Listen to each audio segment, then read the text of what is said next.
Hi folks, and welcome to this week's video tutorial. This will be part number 50 from Dubious Positions and how to attack them. Again, I would like to express my gratitude and thanks to Master Xiangqi and Grandmaster Zhang for allowing me to use the material from their book to make this video. So without further ado, let us begin. Before I continue, please do watch the video, the previous video last week, because this will be a continuation and deal with similar topics that were presented in the previous video. Central cannon,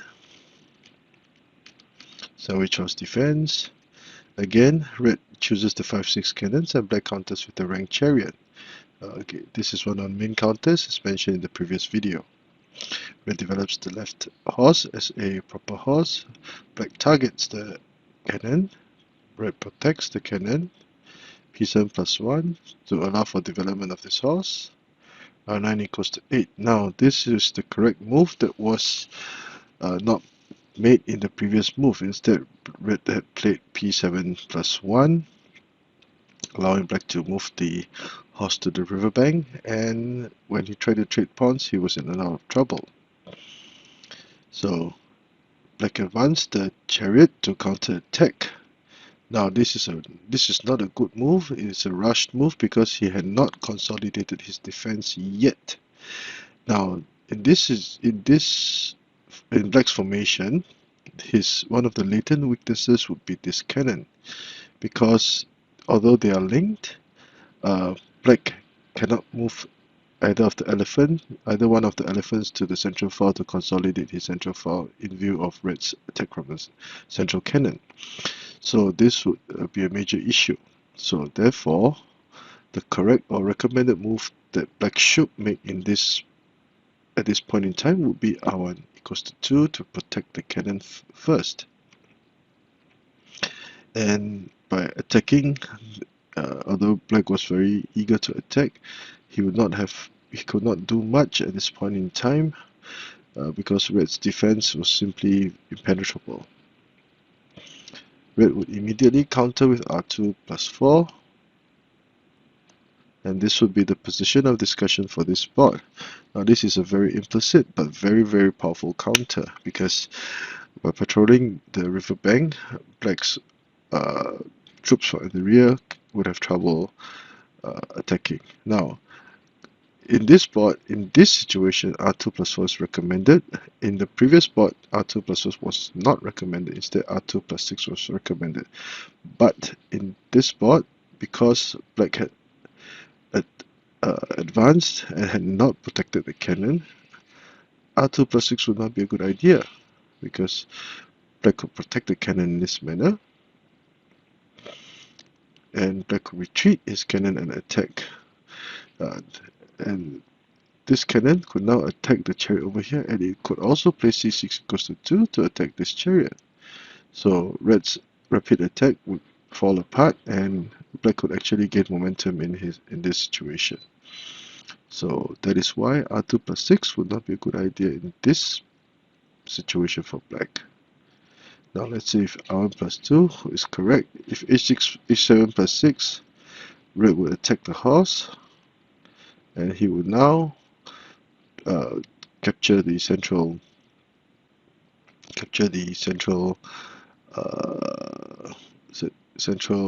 cannon to gain material. Black would have a hard time dealing with the situation.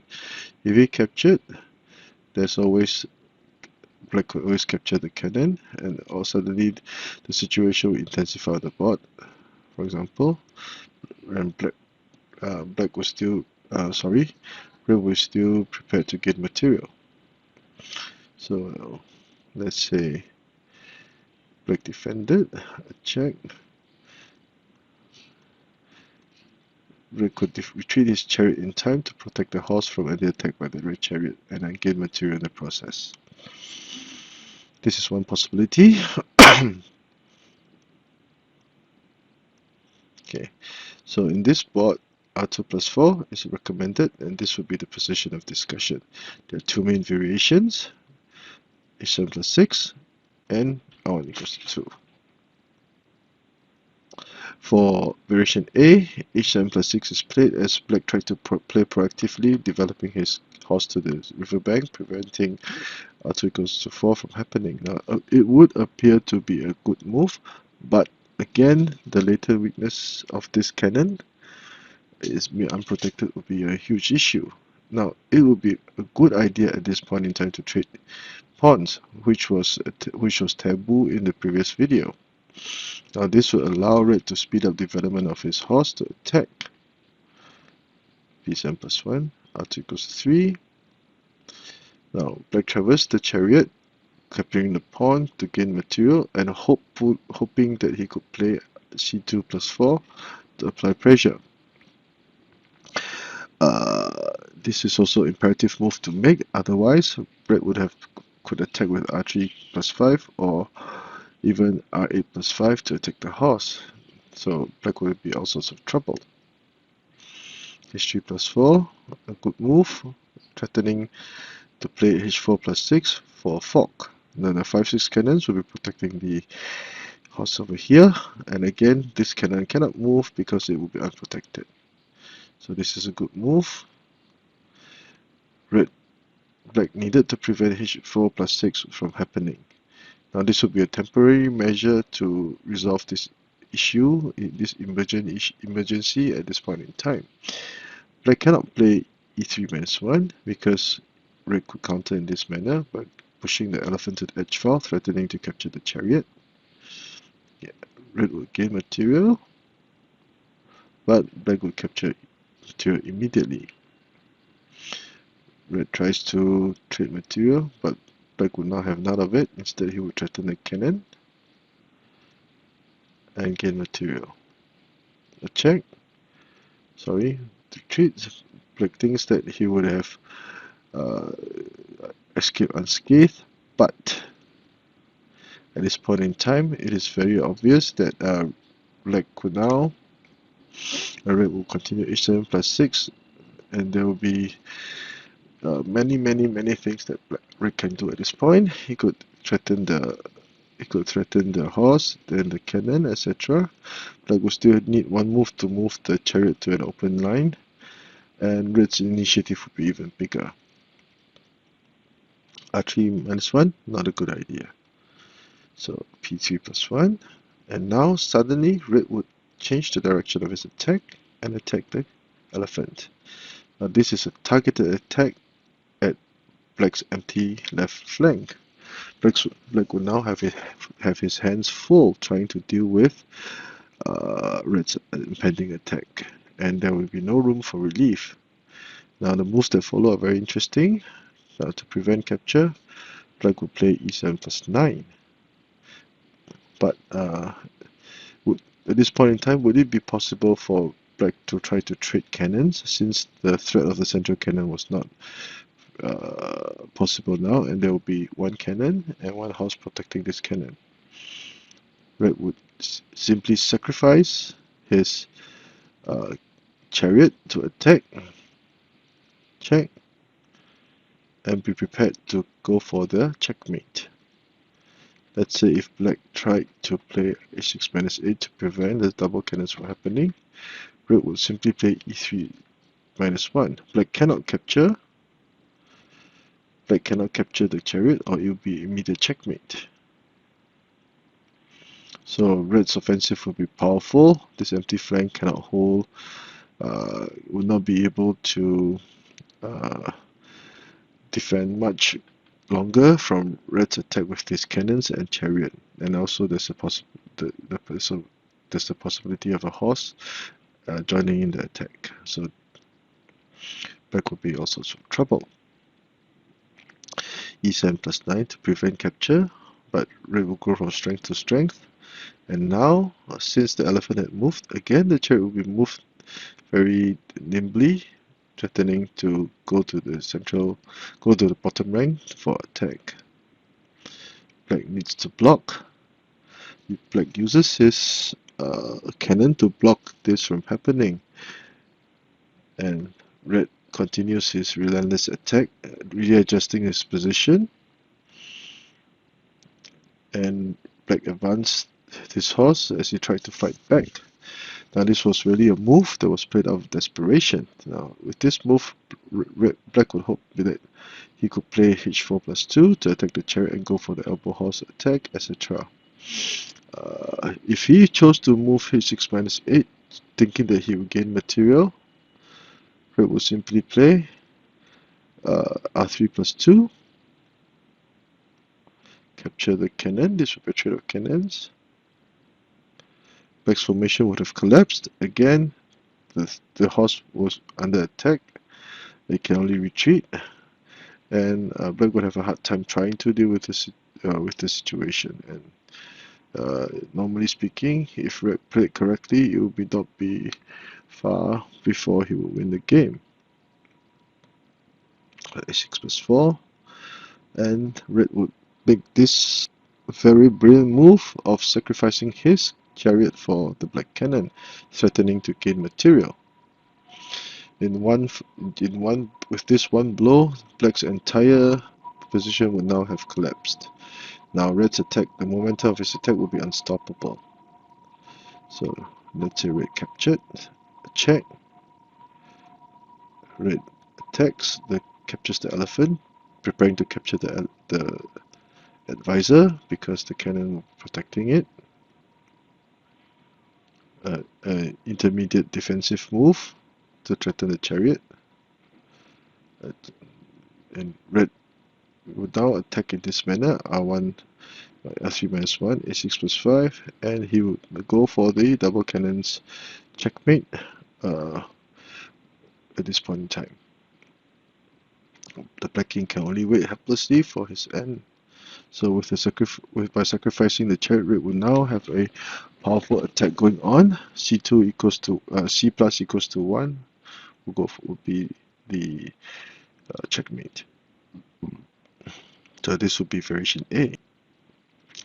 In variation B, r1 equals to 2 was played, as Black would now finally protect this cannon.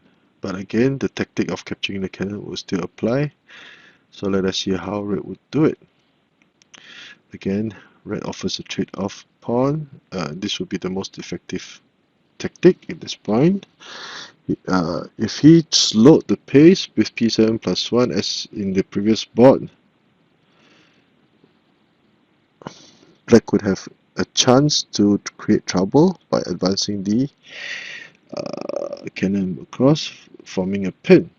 So Black would have an opportunity to create some hassle, and Red's earlier efforts would now have gone down the drain. p7 plus 1, kept threatening the horse.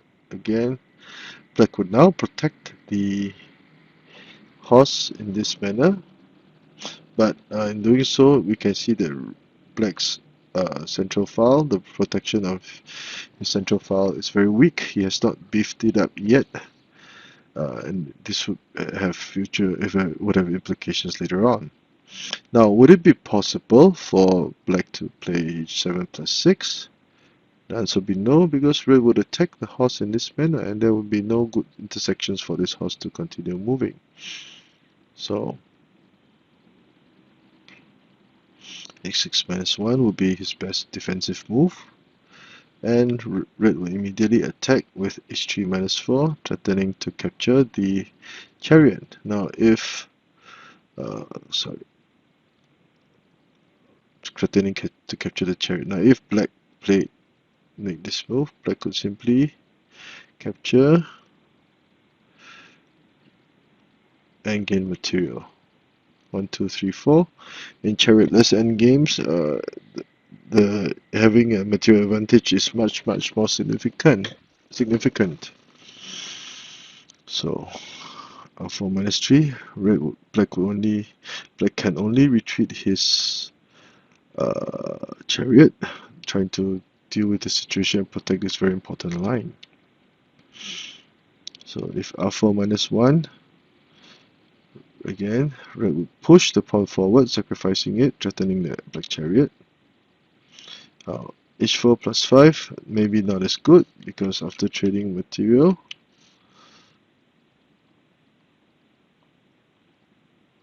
Black would now try to mount a counter-attack, even though he had lost material. And although Black would have less material, Red cannot be free of worries because of potential attacks by the cannon and the chariot on the bottom rank.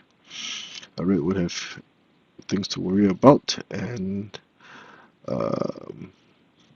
Red, although Black had lost a piece, he would have gained an elephant and be attacking. So that is why h4 plus 5 is not a good idea. Now, let's say if Black moved his chariot out of harm's way, again Red's attack on the chariot would be relentless, forcing the chariot to retreat. Otherwise, the elephant would capture it. h7 plus 6. Both horses would now be on the riverbank, preparing to storm Red's central file. So a4 plus 5. Now c6 equals to 7 again would be a mistake, because Red would simply offer a trade-off material. This would be if Black could simply, let's say if Black played, if captured, a check, forcing Black to defend, and Red would gain material. 1, 2, 3, 4, 5. 1, 2, 3, 4. Black would have a hard time dealing with the situation.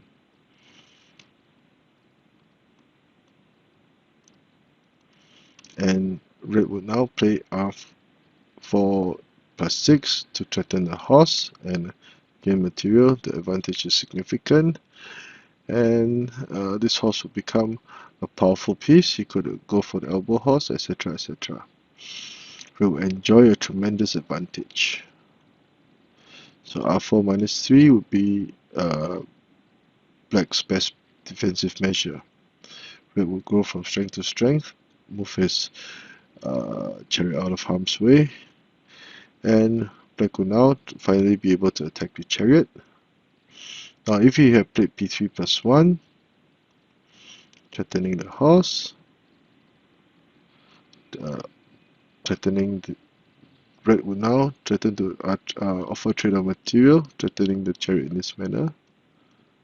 And this would be a fork. Again, Red will gain material, because now the cannon, he could capture the cannon and the horse at the same time. Red would have forcefully forced his way into Black's defense, which is minimal at best, and it is fairly obvious that Red has a much superior advantage. As equals to 6 to offer trade of material. Another reason for advancing the chariot was to play h4 plus 6. I forgot to mention, sorry. And after trading material, the horse would still be attacking the horse, forcing Black to ling, and the elephant is saved. Red would now advance the chariot, threatening to gain material. At this point in time, Black would have a hard time trying to keep up with Red's offensive. There are many possibilities for Red to continue, and Black would be in all sorts of trouble. So, as I mentioned before, please do go through the previous video and compare it with this video, because the positioning is similar, but there are subtle differences, and what was good for one board was actually poison for the other. So another thing to note, the main reason behind Black's demise was r4 plus 5. It was an impetuous attack that failed to address the issues of an inadequate defense on Black's camp. Also, as can be seen from version B, Red's the positioning is excellent. Even version A, also, Red will be preparing to checkmate. So now let us view this board from the eyes of Black. Central cannon, 5-6 cannons. For beginners, this is called the 5-6 cannons because one cannon would have occupied the 5th file of central file, and the other would have occupied the 6th file. Now 9 plus 1, okay. So far so good. So far so good. And red will now develop the chariot. In the previous spot, p7 plus 1 was played, which resulted in black gaining a huge advantage. 4 plus 5, impetuous blunder. This would have dire consequences. And red immediately played r2 plus 4, which would be a good move in this situation, unlike the previous pawn. You would also be in a position of discussion. h7 plus 6, variation A. Red offers a trade on material. Black tries to gain some momentum, hoping to play out c2 plus 4. Red offers a trade on material. Of course, black cannot accept. Again, the blatant weakness of this of this cannon is revealed. c5 goes to 3. Red immediately changes the direction of his attack, and after some nifty maneuvering, he would capture the cannon, forcing his way through.